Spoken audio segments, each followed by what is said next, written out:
Assalamualaikum warahmatullahi wabarakatuh. Perkenalkan, kami dari kelompok 2 yang terdiri dari saya, Iman Nafilah, Indah Nailatus Saadah, Iis Maulinda, dan Iis Naizul Haramain.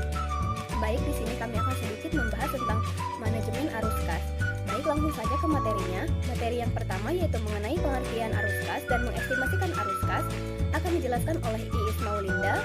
Materi yang kedua yaitu aktivitas arus kas dan cara membuat laporan arus kas akan dijelaskan oleh Iis Naizul Haramain.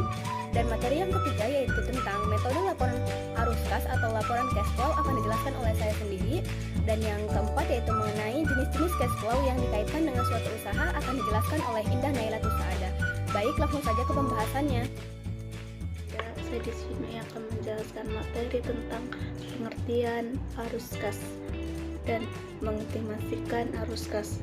Pengertian arus kas adalah sejumlah uang kas yang keluar dan yang masuk sebagai akibat dari aktivitas persejumlahan uang kas yang keluar dan yang masuk sebagai akibat dari aktivitas perusahaan.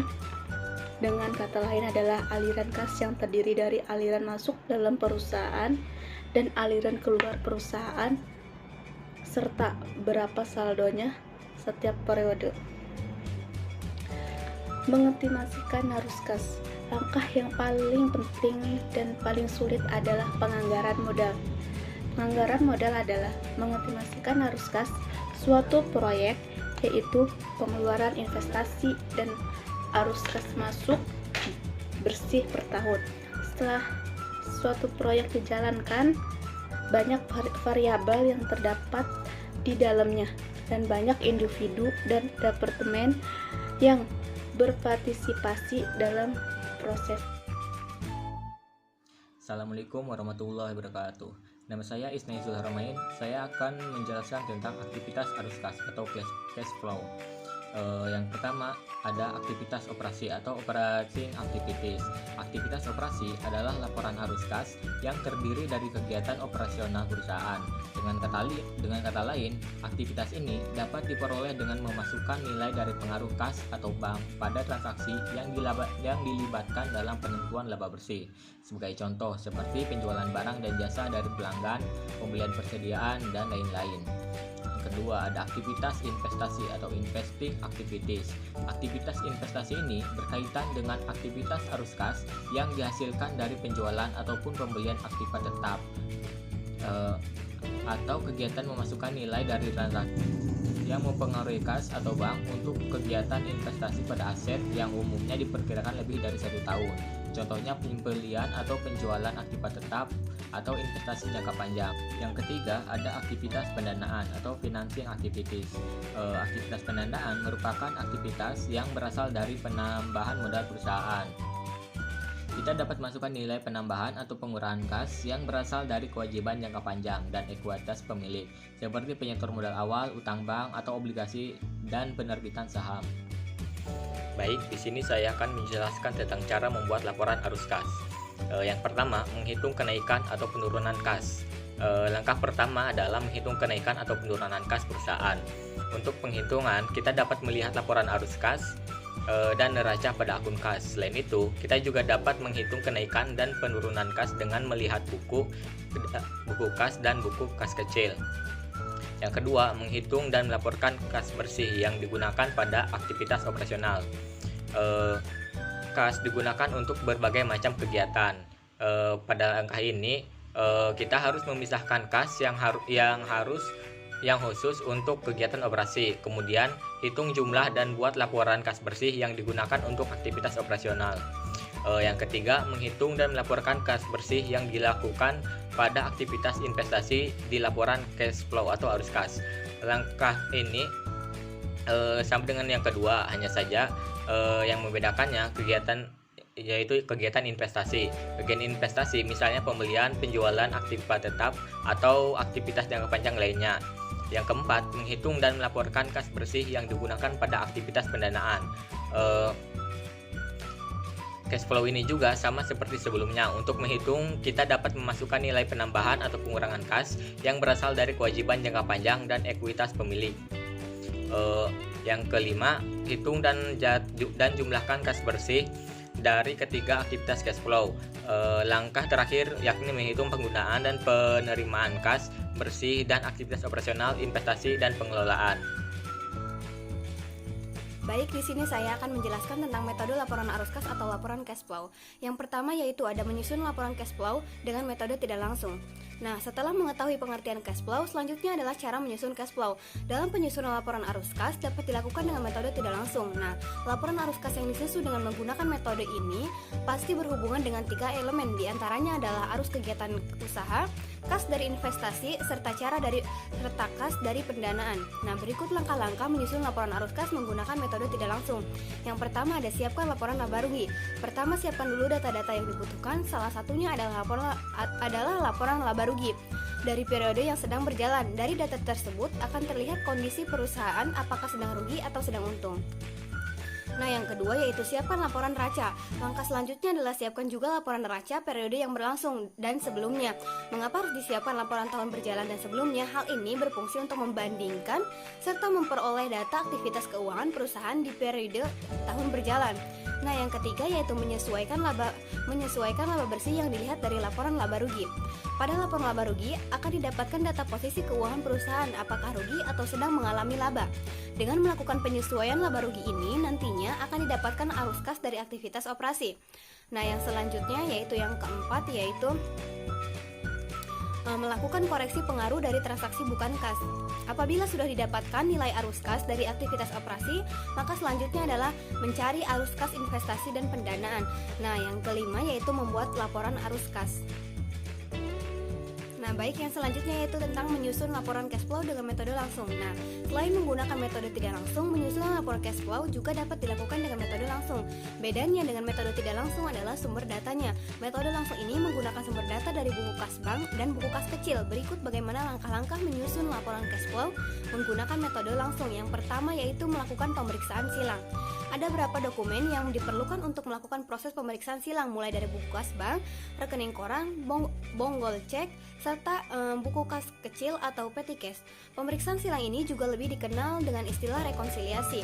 Jika proses rekonsiliasi bank serta petty cash ini selesai, artinya tahap pertama sudah berhasil dilalui. Nah, yang kedua yaitu melakukan eliminasi silang.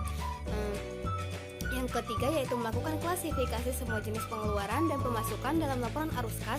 Tahap ini akan memakan banyak waktu, namun jika saja tahap ini dilakukan setiap hari atau mencatat setiap ada pemasukan dan pengeluaran, maka tentu bisa lebih cepat. Nah, yang keempat yaitu membuat laporan arus kas. Jika sudah melalui tahap sebelumnya, maka laporan arus kas bisa langsung disusun. Hal ini karena semua data telah berhasil didapatkan. Assalamualaikum warahmatullahi wabarakatuh. Halo teman-teman, nama saya Indah Naila Tusada dari kelompok 2 manajemen keuangan. Materi yang akan saya bahas adalah tentang jenis-jenis cash flow yang dikaitkan dengan suatu usaha yang terdiri dari 3. Yang pertama adalah kas awal, yang kedua adalah aliran kas operasional, yang ketiga adalah aliran kas akhir. Nah, yang pertama adalah initial cash flow atau lebih dikenal dengan kas awal yang merupakan pengeluaran-pengeluaran pada awal periode untuk investasi. Nah, contohnya itu ada biaya prainvestasi. Jadi biaya prainvestasi adalah pembelian tanah, gedung, mesin, peralatan, dan modal kerja. Nah, yang kedua adalah aliran kas operasional atau operational cash flow. Merupakan aliran kas yang berkaitan dengan operasional proyek seperti penjualan, biaya umum, dan administrasi. Oleh sebab itu, aliran kas operasional merupakan aliran kas masuk atau cash inflow dan aliran kas keluar atau cash outflow. Nah, yang ketiga adalah aliran kas akhir. Nah, aliran kas akhir ini merupakan aliran kas yang berkaitan dengan nilai sisa proyek atau nilai residunya. Nah, seperti sisa modal kerja, nilai sisa proyek yaitu penjualan, peralatan, dan peralatan proyek. Nah, baik, yang selanjutnya saya akan menjelaskan contoh laporan arus kas metode tidak langsung. Nah, langkah-langkah membuat laporan arus kas metode tidak langsung, ada dua sumber data yang digunakan untuk membuat laporan cash flow adalah yang pertama yaitu laporan laba rugi periode berjalan, yang kedua neraca periode berjalan dengan neraca periode sebelumnya. Agar lebih jelas, sebagai studi kasus penyusunan laporan kas metode tidak langsung, berikut ini saya sajikan langkah-langkahnya dengan menggunakan contoh laporan keuangan perusahaan manufaktur tahun 2015. Yang pertama yaitu mengumpulkan data laporan laba rugi tahun 2015. Nah, seperti bisa teman-teman lihat contohnya yaitu laporan laba rugi tahun 2015. Yang pertama yaitu ada penjualan, yaitu ada harga pokok penjualan, ada laba kotor, yaitu terus ada beban usaha. Beban usaha itu terdiri dari beban pemasaran dan penjualan, beban administrasi dan umum, dan yang ketiga itu jumlah beban usaha. Nah, yang selanjutnya yaitu laba usaha. Laba usaha nanti didapatkan laba usaha. Nah, yang selanjutnya itu biaya dan pendapatan lain-lain. Biaya dan pendapatan lain-lain contohnya dicontoh yaitu sebesar 245.810. Nah, yang selanjutnya nanti akan ditemukan tentang laba bersih sebelum pajak. Nah, yang kedua yaitu mengumpulkan data neraca keuangan tahun 2014 dan tahun 2015. Nah, ini yang pertama yaitu ada data neraca keuangan tahun 2014. Contohnya itu pada PT XXX. Aktifanya itu ada kas, bank, piutang usaha, piutang lain-lain, persediaan, biaya dibayar di muka, pajak dibayar di muka, dan nanti akan ditemukan jumlah aktiva lancar. Terus setelah itu ada aktiva tetap, yaitu misalnya ada tanah, bangunan, mesin, inventaris kantor, kendaraan, aktiva lain-lain, dan akan ketemu dengan jumlah aktiva tetap, yaitu nanti diakumulasikan antara jumlah aktiva lancar dengan jumlah aktiva tetap. Nanti akan ketemu dengan akumulasi penyusutan, yang nantinya jumlah aktiva tetap itu nanti akan dikurangkan dengan akumulasi penyusutan, dan nanti akan ketemu dengan nilai baku. Nah, setelah hal tersebut dilakukan, nanti akan ketemu dengan jumlah aktiva. Yang selanjutnya yaitu ada kewajiban, masih neraca di tahun 2014, yaitu ada kewajiban. Kewajiban itu seperti ada hutang usaha, hutang biaya yang harus masih dibayar, uang muka penjualan, hutang pajak, hutang lain-lain. Dan nantinya akan ketemu dengan jumlah hutang lancar. Nah, terus di situ ada hutang pihak ketiga. Nah, yang selanjutnya ada jumlah hutang jangka panjang. Yang selanjutnya itu ada ekuitas atau yang terdiri dari modal saham, laba ditahan, laba sampai dengan bulan lalu, laba bulan ini, dan nanti akan ketemu jumlah ekuitas, dan nanti akan ketemu dengan jumlah pasipa. Nah, yang selanjutnya yaitu data neraca keuangan tahun 2015. Nah, seperti bisa dilihat di contoh yaitu pada PT XXX, aktiva lancarnya itu terdiri dari kas, bank, piutang usaha, piutang lain-lain, persediaan, biaya dibayar di muka, pajak dibayar di muka, dan nanti akan ketemu jumlah hutang aktiva lancar. Setelah itu ada aktiva tetapnya yaitu seperti tanah, bangunan, mesin, inventaris kantor, kendaraan, aktiva lain-lain, dan nanti akan ketemu jumlah aktiva tetap yang nanti akan diakumulasikan, dan nanti akan ketemu jumlah aktivanya. Nah, yang selanjutnya yaitu ada kewajiban dan keterangan. Kewajiban lancarnya itu terdiri dari hutang usaha, hutang biaya yang masih harus dibayar, uang muka penjualan, hutang pajak, hutang lain-lain.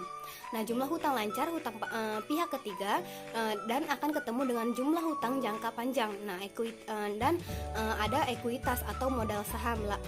Ada modal saham, ada laba ditahan, laba sampai dengan bulan lalu, laba bulan ini, jumlah ekuitas, dan nanti akan ketemu dengan jumlah pasipa.